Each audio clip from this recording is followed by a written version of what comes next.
Welcome to Speechless. We're live from SPNN in St. Paul, Minnesota, just about 3 blocks away from where another 260 babies were ripped apart from their mother's wombs. And this has been going on, well, of course, abortion's been going on for quite a while here, but I forgot to mention that there's a movie out called Gosnell, about the abortionist who is spending a life sentence for what he did to the babies.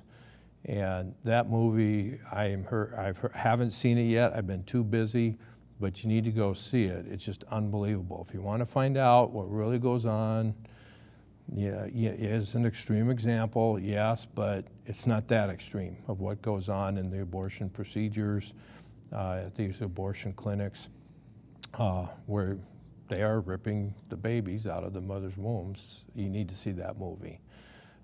So I would encourage you to go, and I'll encourage myself to finally get there. But I want to get right into today's show because I have a special guest, Phil Haney, who's worked with the Department of Homeland Security, founding member of Department of Homeland Security. And I'm going to let him tell his story and his background because it's fascinating, it's extensive. So Phil, welcome to the show. Thank you. glad to have you here. Thank you. Department of Homeland Security. So how did you all get involved in this? And Well, when 9/11 happened, it was a bright, clear morning. At the time, I worked for the Department of Agriculture in Georgia.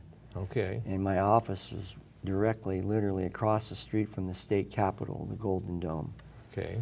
Nice, pretty morning. I could see the sun reflecting off the dome. And I'm always keeping up with current events. You know, I worked a lot in the Middle East even before this job. So I was always aware and watching trends. And Well, was that work dealing with agriculture? Yes, I was a manager of the nursery program in the state of Georgia. Okay. I supervised 20 inspectors in the field. I'm an entomologist, my first career. Okay. I went to the University of California at Davis in California. And I'm going to say that's really encouraging because that means you study physics, you study science. Yes, yeah. Things have to work a certain way, otherwise they don't. There's a hardcore reality of truth. In the Constitution, in the Declaration, it's called natural law. But it also applies amazingly in social structure too. And we'll probably get to that a little bit later. It's not predictable to the 3rd decimal point, but behavior, as any law enforcement officer will tell you, are indicators. Right. Okay. And you can they're called trends or Right. clues or dots.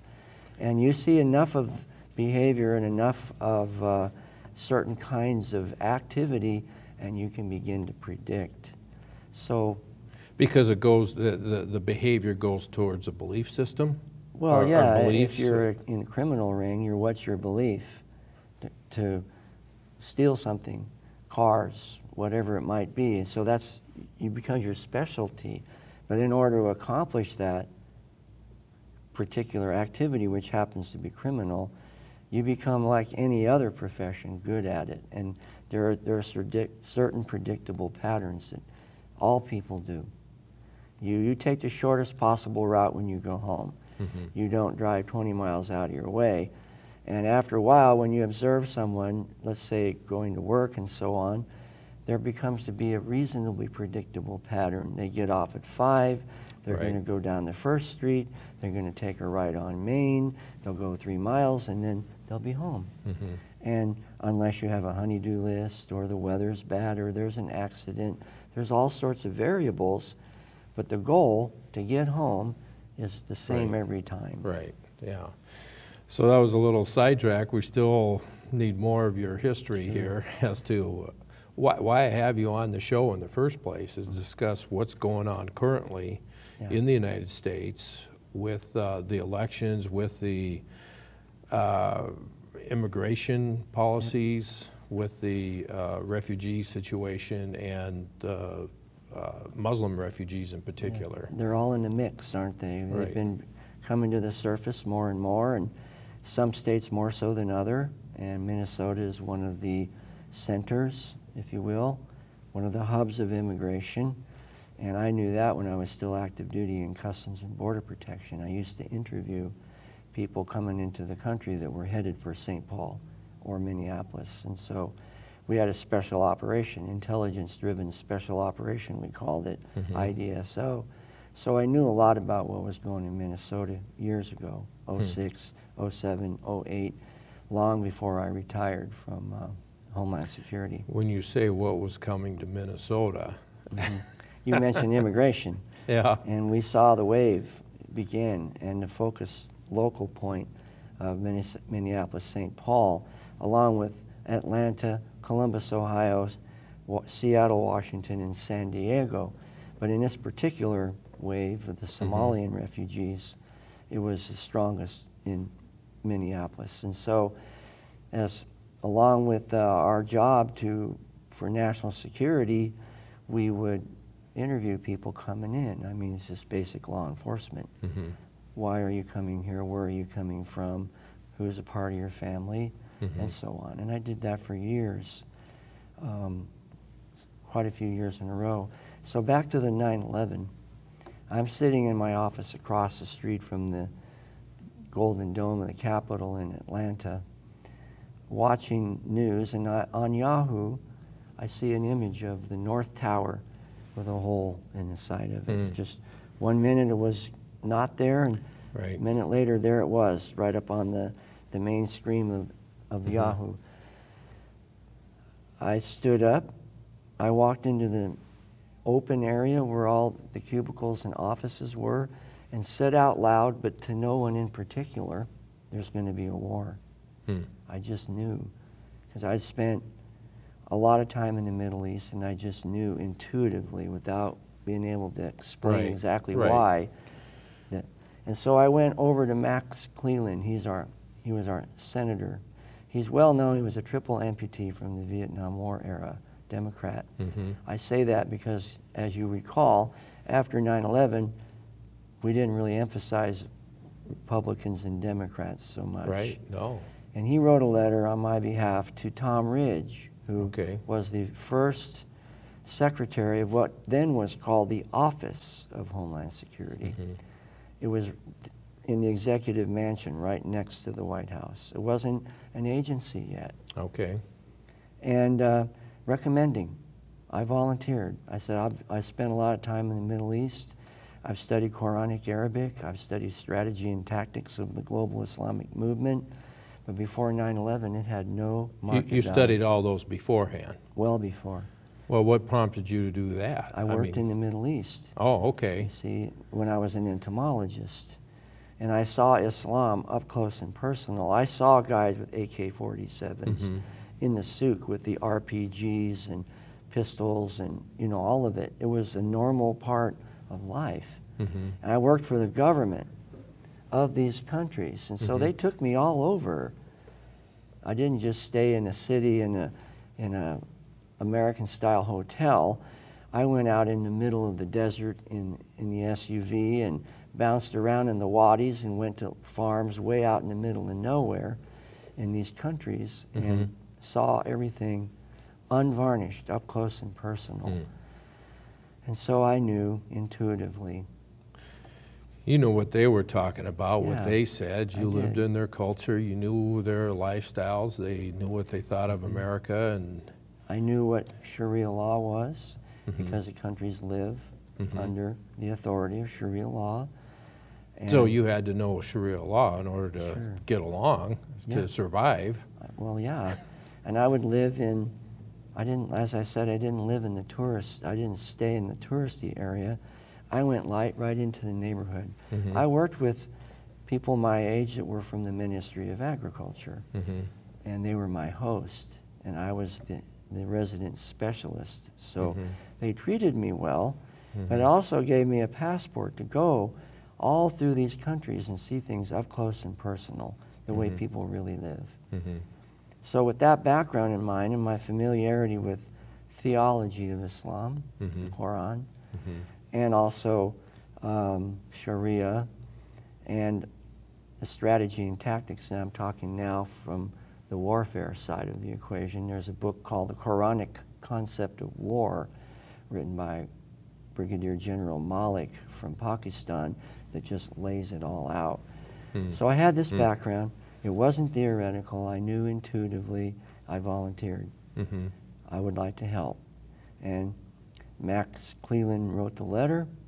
It went to Tom Ridge, and long story short, is he became a founding member of the Department of Homeland Security. And I went into service in '02. Okay. This was a year before the DHS, Department of Homeland Security, was formally inaugurated, and that was in March of 2003. Okay. And when I say that I'm a founding member of the Department of Homeland Security, we actually got a nice certificate, founding member, signed by Tom Ridge. And that's how it all started as far as my career in law enforcement and in counterterrorism and strategy and tactics and analysis and all the things that I ended up doing over the next 15 years, 14 years. Yeah. So out of all that experience, you've written a book, too. What's that book? Called See Something, Say Nothing. It's a play on the motto or the mantra that we hear when we go to the airport. If you see something, say something. We've heard it a million times. Right. The problem is, they don't exactly tell you what to look for, what you're supposed to be seeing, nor do they tell you what you're supposed to say.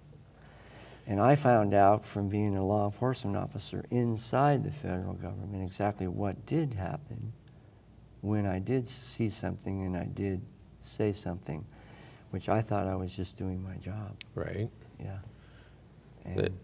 And what happened? Nothing? Oh, a lot happened.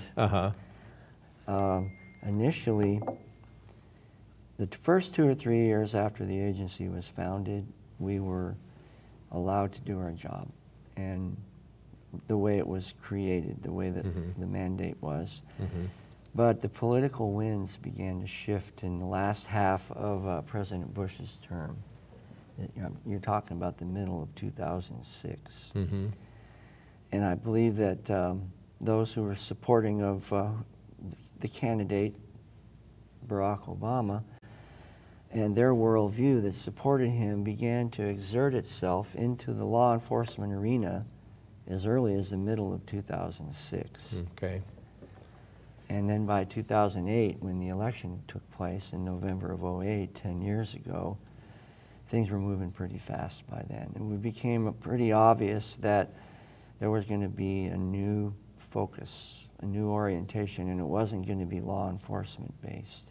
It was going to be what eventually became known as countering violent extremism, whereby outreach and dialogue with these individuals and organizations that previously had been on our law enforcement radar, that we'd form this partnership against terrorism, that we would work with the moderate groups to counteract the radical groups. Okay. But there were a few fatal flaws in that theory as we began to realize as time went on. All right, well, is there a moderate group? Well, I like to ask people, is there such a thing as a moderate Christian and a radical Christian? We don't really have that concept. No. We just, it's not a concept. Either you're a Christian that's or part of not. our vocabulary. Right. Nor is there a political candidate who is a moderate supporter of the Constitution versus a political candidate that might be a radical supporter of the Constitution. I don't know of a Democrat candidate that would say that they don't support the Constitution. No, even Nancy Pelosi, if you listen to her, She says she does. she's very, very much says that she's all about the Constitution. Right. So is Nancy Pelosi a radical supporter of the Constitution? The point is that those terms don't really, they're not part of our vocabulary. They don't really apply. And in the Islamic world, they are offended by that term. They will tell you there's no such thing as moderate or radical. It's all Islam. Right. And that's Well, the I truth. mean, there's all kinds of videos on the internet saying, you know, a radical Muslim is a normal Muslim. I mean, But if you begin to form a domestic counterterrorism policy and law enforcement approach, not to mention a foreign policy approach, based on a narrative that is fundamentally flawed from the very beginning, it's like you're shooting in the dark. You're never going to hit the target because those concepts are artificial. There's no such thing as a radical group and a moderate group. They're actually all under the umbrella of Islam. And they all have exactly the same goal or strategy: implementation of Sharia law. They have two basic ways to do it, or implement it, or go about it: tactics. I call one saturation. It's like water soaking into a sponge. okay. That's working through this social political structure like water. Sure. We're seeing that in Minnesota That's right the- now that's with the the way it- fifth congressional race and There you some state house races. And Exactly. And then there's the other approach, or the other tactic. If you're not happy with how fast the water is soaking into the sponge, one way to speed up the process is push on it from above. Put pressure on it. That's what we call terrorism. okay. That's a different tactic, but the goal is the same: to soak the water, the sponge with the water. But what if that water is toxic vis-a-vis the Constitution? What if it is poisonous to the life, liberty, and pursuit of happiness, and our sovereignty as defined by the Constitution? Well, the Constitution has provisions for that, like Article 6, that the U.S. Constitution is the supreme law of the land, and that the judges of each state will be bound by that, that the Constitution. So what is inevitably going to happen if you have another form of law called Sharia that defines itself literally as a constitution? Right. Can they both abide in the same place at the same time? Well, you wouldn't think they could.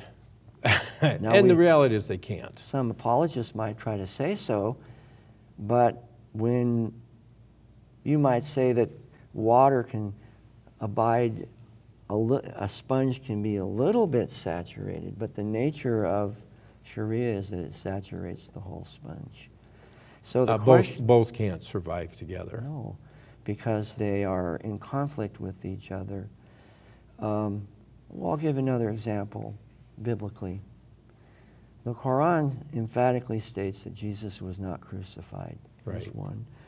That it's blasphemy to say that he's the Son of God because Allah has no partners. That's two. Right. And that Mahmud is a derivative of Muhammad, is the comforter that's promised Okay. in the New Testament, and that is in verse 61:6 of the Quran. Well, if the Quran denies three principal pillars of New Testament theology, the basis of our faith in the Bible, then it can both be true? No. Fundamentally. Can't. Same in the political arena. If Sharia law contradicts basic principles of our constitutional republic emphatically, then they both can't exist in the same social political arena, can But they? they can't, but what people will say, I think, will say is, well, it's just a belief. It doesn't matter. Let them believe what they believe. You believe what you believe. Well, you know, everybody's going to be fine. But it's not optional. That's the thing. It's not a choice that you can make. Islam is or Sharia is very emphatic about its supremacy, according to the Quran and Sharia itself. It was ordained by Allah. It's come down as a gift to mankind. And the mission, the purpose, the mandate of the global Islamic community is an obligation to implement that Sharia law everywhere they go. And America is not an exception to that.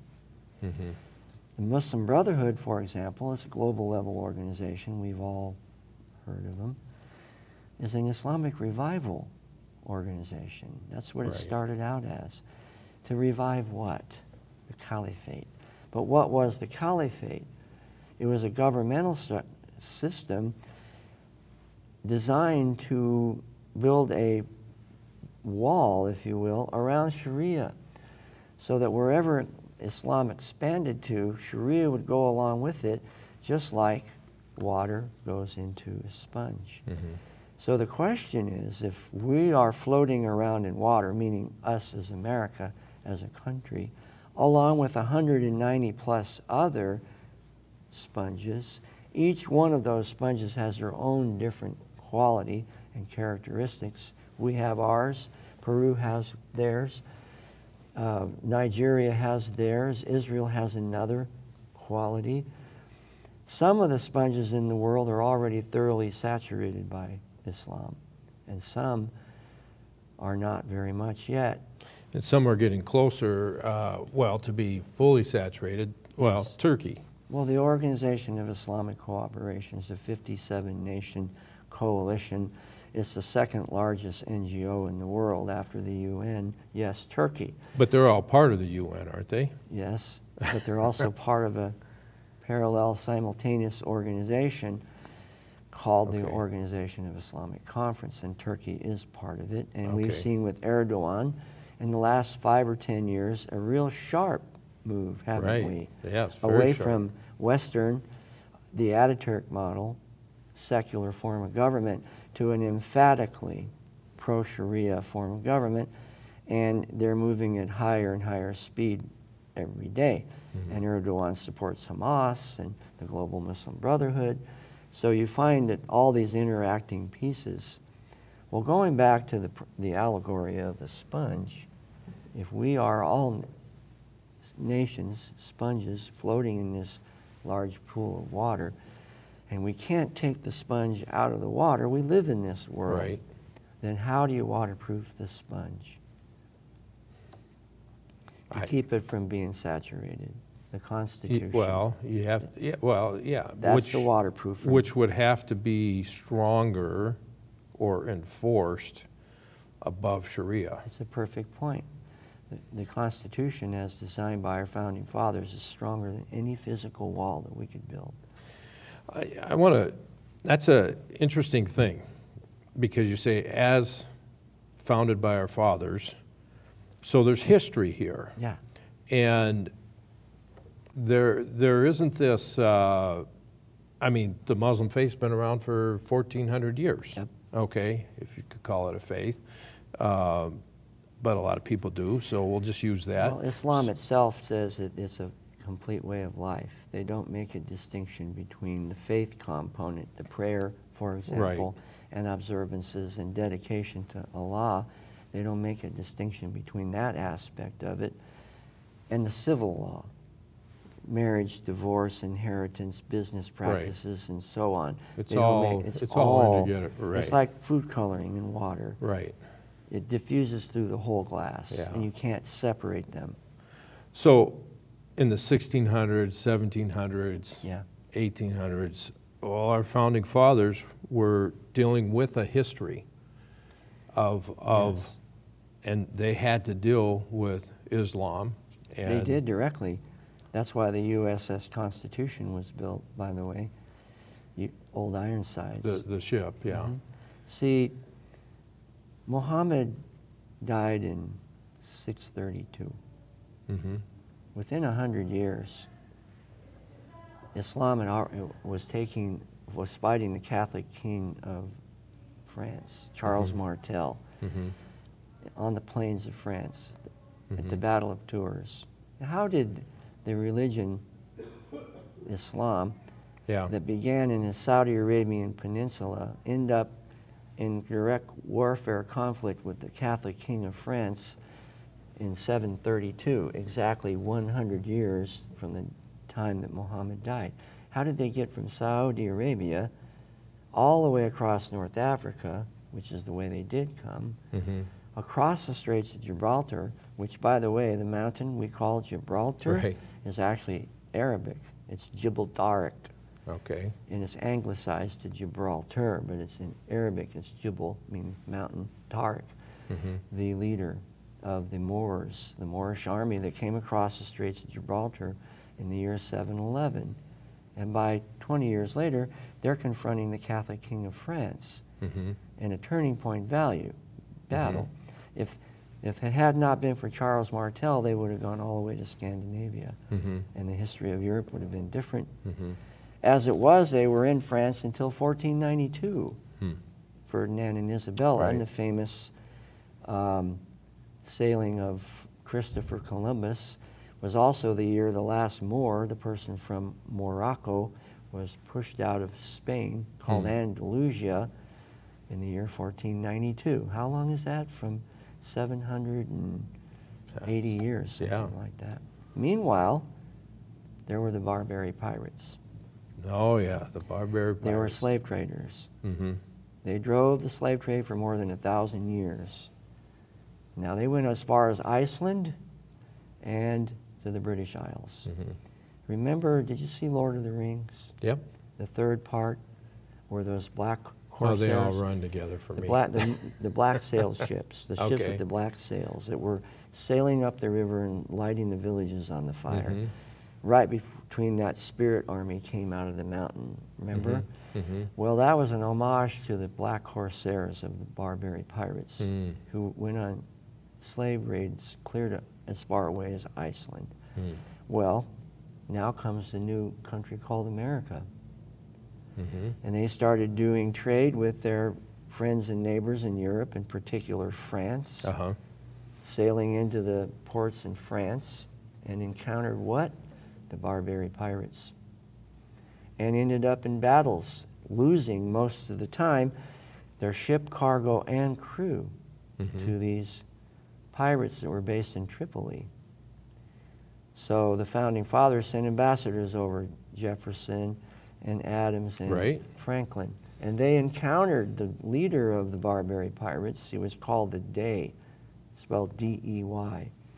And he told them to their face, based on the Quran, we have declared jihad on you because you are kuffar, you are unbelievers, and we have the right to take everything from you, ships, crew, and cargo. And they did it. And some of our sailors were sold into slavery, and we never saw them again. And up to 25% of our GNP in the first early years of the country went to ransom ship and crew from the Barbary pirates. Yeah, weren't we paying $1 million a person? Huge amount. A quarter of our GNP. Quarter of our, that's astronomical. Imagine, what's our GNP, 4 trillion now? We don't spend that on our What if we defense. did? A quarter. We don't, So anyway, imagine that. So the early leaders of the country said enough of this, and they built the most high-tech warship ever. It was impervious to cannon fire, at least conventional. And sailed it over there, and they went into the harbor of Tripoli and got position and bombarded the fortress at Tripoli. And thus the Marine Corps song, from the halls of Montezuma to the shores of Tripoli. And that was in 1804. They were called the Barbary Wars. What I would like to see emphasized more, that event, that bombarding of the fortress in Tripoli, broke the back of the slave trade that had been going on for how long then? 1,100 years. Long before America ever was thought of. And in my opinion, that's one of the greatest interventions of one people, one nation, on behalf of the whole rest of the world, to break the back. Now, did slavery go away like that? No, it didn't. No, it took another generation, but it never regained the prominence, the power that it had before. Well, that's a key turning point, you're saying. You're saying, I kind of think that America's kind of at that turning point now. We are. Lately, I've been reading up on the War of 1812, which actually was a war that lasted up until January of 1815, in the famous Battle of New Orleans. Remember the song, in 1815 we took a little trip. Well, that's the Battle of New Orleans, and that's where the War of 1812 culminated in a victory for the Americans. But most of the War of 1812 actually happened between September of 1814 and January of 1815. And the most significant battle of all was the battle at Fort McHenry. Okay. Anybody that's watching has ever been in the Chesapeake Bay before knows that it's a labyrinth of cross currents, riptides, sandbars.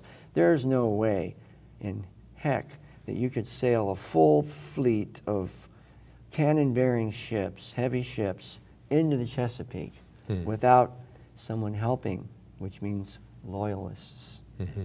Loyalists to the British Crown that lived in the colony called America. Helped the British fleet navigate into the Chesapeake, up the Chesapeake, into the Baltimore Harbor, and sail right on up and get in position to Fort McHenry. Except they forgot one thing. They really did not realize that the fort would be so heavily defended. Now this is about sovereignty. We have a constitution at this point. We have the Declaration of Independence. That government is instituted among men in order, I'm paraphrased, to preserve the liberties that he so generously endowed us with. Well, here comes the British. And they're saying, no, you We're going can't to show have that. you. We're See, sovereign. The reason why this whole war started is because we were trading commerce with the French. It was the Napoleonic War. Britain was fighting with Napoleon. And we were breaking the blockade. We were trading with everybody, including French. Well, the British started seizing American ships and impressing the sailors into service, calling them traitors to the crown for violating the line, we'll say. Even though we already had our own country. We're a sovereign country. See, there's the point, the sovereignty. The British Crown was defining American sovereignty one way, that you don't have a right to cross this line, and Americans were defining sovereignty as the right to trade with whom we should or choose. Remember, the French helped us during the Revolutionary War. So we were friends, we were loyal to them. So the British decided to take care of it, and they blockaded the American ports to keep them from doing commerce. Well, that's starting to strangle the economy. The United States almost went broke completely. And they not only blockaded ports, they confiscated valuable commodities like tobacco, cotton, and wheat. Broke the back of the economy of America. And then they decided to do the coup de grace. You come up to the Baltimore Harbor and bombard the fortress at Fort McHenry and take it by land and sea. They had troops on the ground that were going to come around from the backside and the fleet in the front. Well, except they didn't figure on the 50,000-pound cannons that were in front of Fort McHenry. And they're so big, and I went there and I put my head in the hole of the cannon. That's how big they are. Huge things, steel like this thick around. On these carriages that will allow them to move. They used animals to move them. It forced the British fleet to stay just out of lethal range. So Britain couldn't hit the... They couldn't, and that's the point of the Star-Spangled Banner, the national anthem. Have you ever wondered why the bombs were bursting in air? I have, absolutely. Because they weren't hitting their target. They weren't hitting the fort. You look at the drawings, the artist's rendition of the battle at the time, and they were all high arc. They were trying to lob them in, but they were blowing up before they'd ever actually hit the target. And that to me sounds a lot like our political situation right now. We're seeing a lot of rockets, red glare, and a lot of bombs bursting in air, but most of it is not actually hitting the target. Look at Kavanaugh. That was a lot of bombs bursting in air, wasn't it? Yeah, tremendous amount of language. A lot of language bombs, yeah, for sure. And accusations, And then on the flank, on each side, they had batteries of 20,000-pound cannons, and they were all shooting, blasting away at the British fleet. So if you look at the pictures, you see they're parked like 3/4 of a mile out in the bay. You can't sail and shoot. They had to be stationary. and compensate even for the action of the waves and shoot at just the right time. But they couldn't really hit the target. And so, long and short of it is it was a stalemate. It wasn't a victory for either side, except that in our case, America, defending our sovereignty, because we would have fallen. If Baltimore would have fallen, the country would have gone. So they were held off. The country remained strong. The fleet withdrew. They sailed out of the Chesapeake and they went down to New Orleans, where we started. And that was the end of it all. That January, by 4 months later, between September of 14 and January of 1815, it was over. And so there's just a lot of bashing of the United States going on, of our Constitution, freedoms of the speech, press. Everything is just being bombarded. There's all sorts of influences. To take it away. And there's two major ones. Right. There's the what I call the apples: Antifa, progressive, leftist, socialists. The apples. They're doing exactly what it says in the Declaration. They're seeking to alter or abolish the current form of government and replace it with one that they consider to be more suitable to their worldview. It's actually quite fundamentally, elegantly simple when you look at it from a perspective of the Declaration and the Constitution. They are emphatically, and they will tell you, no walls, no borders, resist, not our president. They don't acknowledge the authority of the president. And it's not just because they don't like President the British Trump. didn't acknowledge. The British. This is like a bombardment. Same. That's why I like this battle so much, because it was a turning point, and the allegory, you know, the bombs bursting in air, them not hitting the target, the flag still stands in the morning. Didn't a lot of people wonder what flag would be flying in the morning after the presidential election? And weren't many, if they are honest, pleasantly surprised? Oh, yeah. He won? Yeah.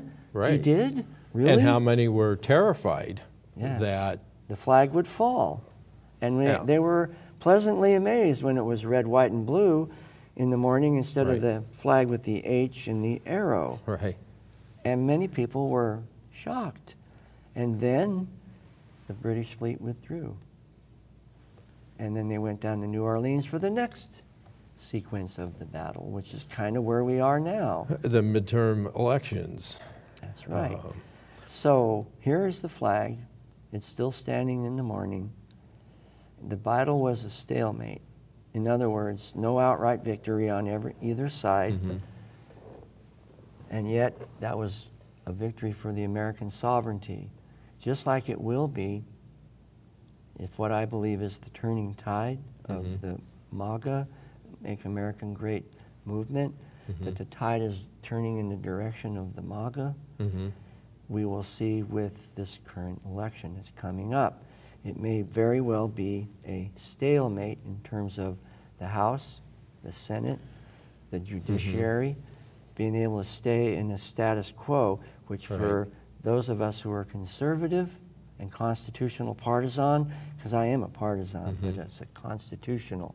I'm not a partisan for the R or for the D. I am a conservative, or the I's, independence, but for the Constitution. And I'm good with any political person who stands up for the Constitution. That's my measurement. That's my rule. Then, in that case, I'm a partisan. It would be a victory, just like the battle at Fort McHenry, and allow us to maintain our sovereignty. I didn't finish the other side, the Sharia. That's another attempt to redefine our sovereignty, to alter or abolish the current form of government, which is considered racist, xenophobic, and so on, Islamophobic, and implement a form of government that's more amenable to the worldview of Islam. That's why they're natural allies. They both want to alter or abolish the current form of government, but not according to the constitutional checks and balances way. So just a picture came to my mind when you put these two together of Keith Ellison holding the Antifa book. There you go. Or being endorsed by Move On. Or by let's see, David Duke, or by Louis Farrakhan, or by the Muslim Brotherhood groups that he's so closely affiliated. He's an equal opportunity. He's on both sides of the equation. He represents both forces. And one day he says he's running for the Attorney General as a secular politician. The next day he's being endorsed by the Muslim American Society or CARE or some other Muslim Brotherhood front group. And so, which is he? He's actually both. And you're seeing kind of a, what was that in Janus? Two sides, two faces. Right. Yeah. And I'm a law enforcement officer. I retired, as you know, from Customs and Border Protection. I was there from the day of 9/11 on. And for me, this isn't theoretical, just like the terror attack wasn't in 9/11. I know. It's not abstract for me. I've seen it in real life. I worked with people in the federal government who had the same exact worldview as Keith Ellison does now. That would be Jay Johnson or Janet Napolitano or Eric Holder with DOJ or President Obama himself. I saw the detrimental effect of this worldview that abrogates the Constitution and handcuffs law enforcement. And I would hate to see a person like Keith Ellison inflict himself upon the state of Minnesota, because as I said, it's not theoretical for me. And he's already stated quite plainly, he's for open borders, he's for sanctuary cities, he's for increased immigration with no restriction whatsoever. And the DNC itself says, according to Dianne Feinstein, Senator of California, that if they get their way, they will cease all enforcement of immigration law across the board, period. So, which ends our country. We no longer have a country. It would alter or abolish the current form of government, and it would replace it with one they consider to be more diverse, inclusive, fair, and equal. But in order to do that, there would be no rule of law. There'd be no law. Except for their law, as they defined it. Which would be made up as they go. Whenever as they go, and in the courthouse, and in the streets. Well, look at the Kavanaugh hearings. Yeah. I mean, they said from the very first day that they wouldn't vote for him. Right. Well, for anybody. If he walked on water, they still wouldn't vote for him. Yeah. So then they went to this big charade to try to destroy his character after already saying they had no intention of voting for him. Right. So why did they do it?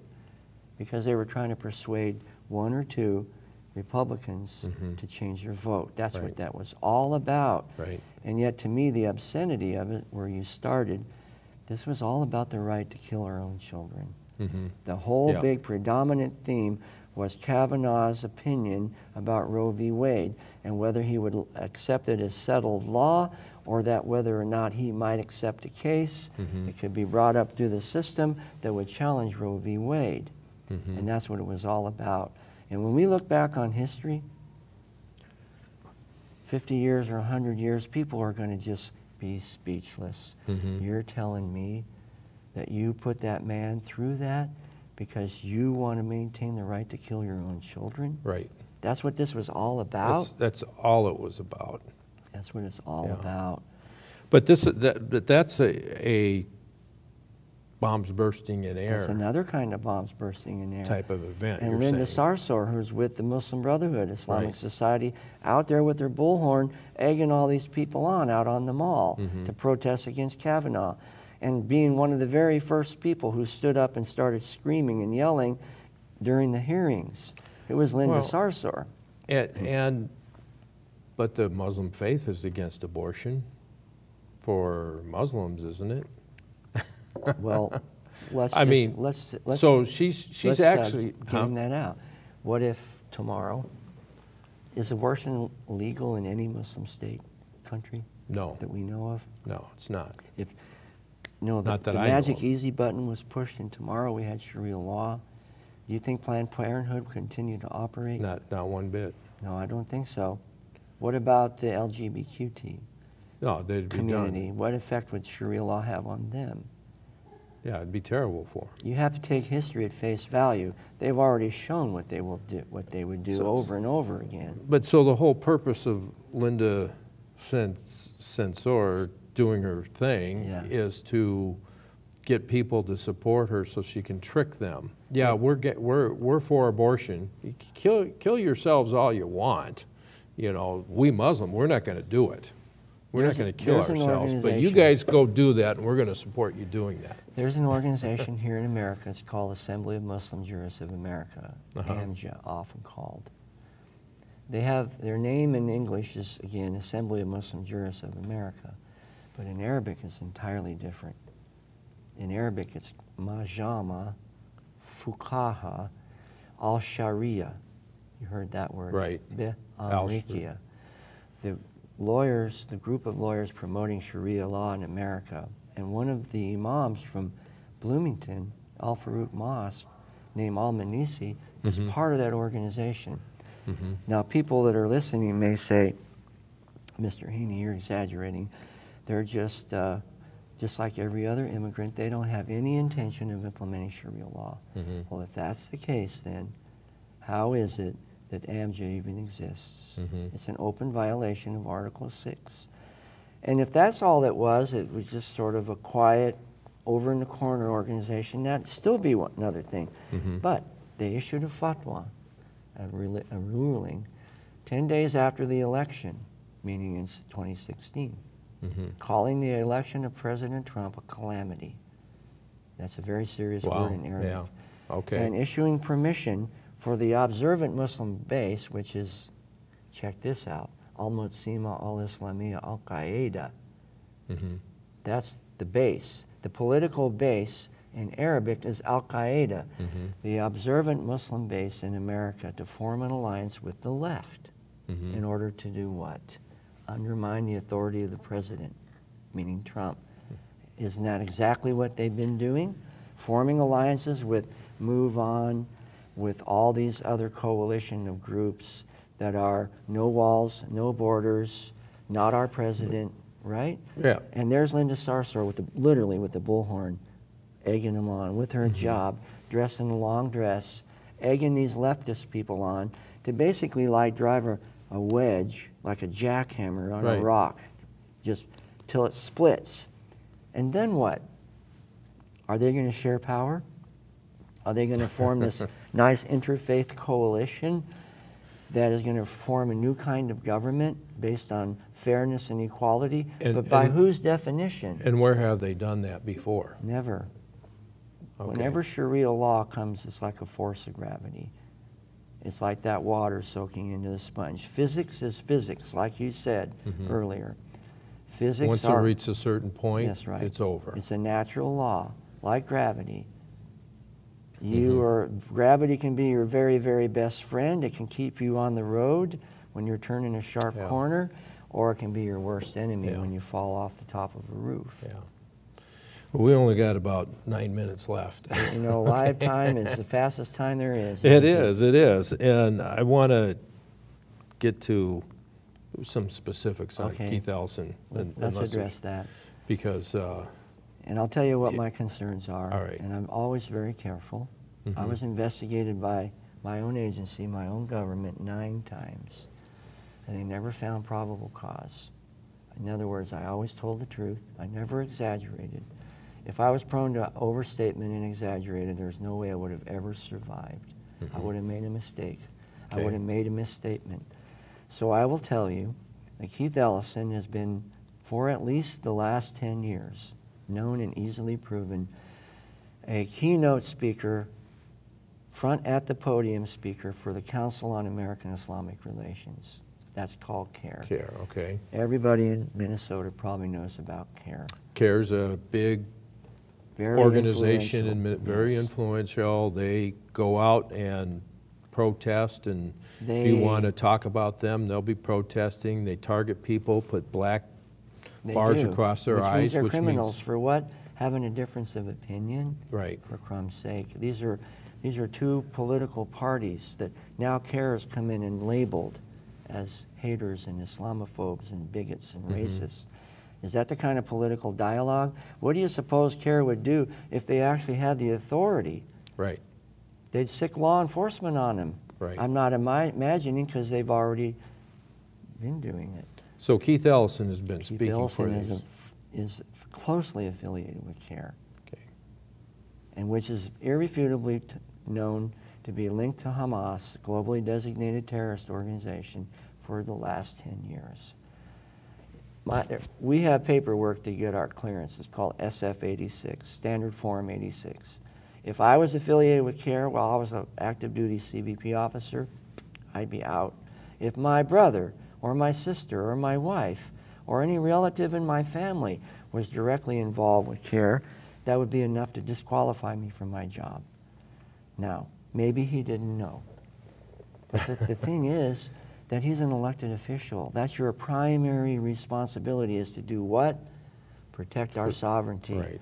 To keep the British fleet from bombarding the fortress of America, right? Right. To keep them far enough away with the protective, we'll call it wall, barrier, defense of the Constitution, that they can't bombard our fortress and catch us on fire. 10 years. Since November of 2008, the Holy Land Foundation trial was concluded in Dallas, Texas, and proved that CARE, Islamic Society of North America, and North American Islamic Trust, a whole big list, were irrefutably connected through Muslim Brotherhood connections to Hamas, which is also the Muslim Brotherhood in Palestine. An elected official's primary responsibility is to hold up the Constitution. You can't say that I didn't know, especially with all the attention that the Muslim Brotherhood has been getting in the media and with the Obama administration during what we know of as the Arab Spring. So either you have clues from foreign policy or right here in the domestic arena, but no elected official can say that he didn't know. Right. He does know. Right. He's also supported by the Muslim American Society, another connected group with the Muslim Brotherhood, right here in Twin Cities. Assad Zaman is the leader of it. He just put a seminar, no, an event on, I believe it was the 12th. It was a Saturday about 3 weeks ago, and presented the candidates that are all, the Muslim candidates that are running for offices at either Twin Cities or the state of Minnesota. Just the Muslim candidates? Well, yeah, it was a Muslim event. The Muslim Okay. American Society. Assad Zaman is the leader of it. He's the one that paid for the Hajj trip, the infamous Hajj trip that Keith Ellison initially lied about and then was forced by the ethics committee to reveal that he's not the one that paid for it, which he said initially, Okay. but that Assad Zaman and MAS was, $13,500. Well, we found pictures of him on the MAS website with Assad Zaman and other people, and him standing to leaders of designated terrorist organizations that provide money directly to Hamas. It's called the Islamic Development Bank in Saudi Arabia. Tons and tons, a long list of clues that I could keep giving you. So the bottom line with Representative Ellison is that he's not going to support the Constitution of the United States. He's already not. He's It's not already even not. theoretical. As I said, if a federal law enforcement officer was affiliated with these groups, he'd be disqualified from service. He's not running to be a city councilman. He's running to be the top cop of the state of Minnesota. Right. He's already disqualified himself from consideration by rights, Right. constitutionally. And he's already said he won't support the Constitution if it's against his No. objectives. If you want to put that aside, just for a minute, let's set Okay. that pot aside and look at other disqualifiers. Advocating for open borders. Right. That's a violation of the first Article 1 and probably the 14th Amendment. For sure, vis-a-vis sanctuary cities is a violation of the 14th Amendment, because no state is allowed to pass law that abrogates or violates the rights of an American citizen. And if you're implementing a sanctuary city, but the populace, the voters don't have a say in it, then you're forcing them to support something. That's a violation of the 14th Amendment. So And then INA 8 U.S.C. 1182, that the president has a right to refuse entry to any group from any nation that could potentially have a national security threat. Well, he's saying, I don't care about any of that. I'm not going to support it. I'm for open borders, shutting down ICE, stopping all immigration enforcement, and inviting people to come to Minnesota. Minnesota's not like Las Vegas. What happens in Minnesota doesn't stay in Minnesota. It will bleed out into Wisconsin, into Iowa, into the Dakotas, and further. And will boost what's already happening in Michigan. Well, that reminds me of the fraud, you know, the suitcases full of money. That's that's through a thing called Hawala, money moving businesses. There's 2 or 3 major streams of fraud that are going on in your state. And we got about a minute left, so. And so all of those things, do I have confidence that he would look into any of those? Not based on his past behavior. Well, and the current people in charge aren't really looking into it either. No, they're not, and they're at fault for it too, just as much. But why would you elect somebody who's openly saying he intends to carry that on? And they're not looking into it because of him. Which would be why Wardlow is the alternative candidate, because he's very plain about the Constitution.